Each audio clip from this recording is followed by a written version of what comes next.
रामचंद्र जी को जब उनके पिता दशरथ राजपाट सौंपने वाले थे, तभी उनकी दूसरी पत्नी कैकेयी को उनकी दासी मंथरा ने खूब भड़काया।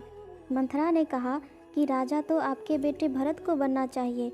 इसके बाद कैकेयी ने राजा दशरथ से 2 वर मांगे।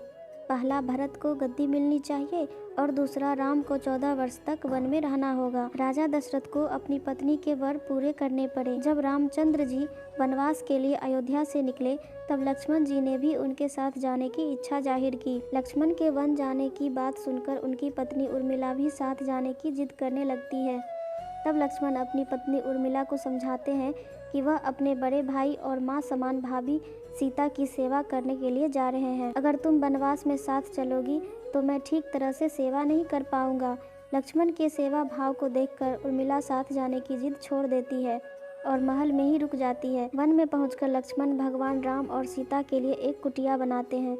जब राम और सीता कुटिया में विश्राम करते थे, तब लक्ष्मण बाहर पहरेदारी करते थे। वनवास के पहले दिन जब लक्ष्मण पहरेदारी कर रहे थे, तब उनके सामने निद्रा देवी प्रकट हुई।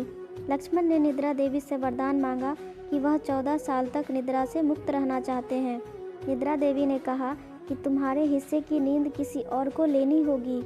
लक्ष्मण कहते हैं कि उनके हिस्से की नींद उनकी पत्नी को दे दे। इस कारण लक्ष्मण 14 साल तक नहीं सोए और उनकी पत्नी उर्मिला लगातार 14 वर्ष तक सोती रही। 14 वर्ष बाद जब भगवान राम और माता सीता के साथ जब लक्ष्मण अयोध्या वापस आए, तब नींद की अवस्था में रामचंद्र जी के राज तिलक समारोह में उर्मिला भी उपस्थित थी। यह देख लक्ष्मण को हंसी आती है। जब लक्ष्मण से हंसी की वजह पूछी गई, तो उन्होंने निद्रा देवी के वरदान के बारे में सब कुछ बताया। लक्ष्मण ने कहा कि जब मैं उबासी लूँगा, तब उर्मिला की नींद खुलेगी।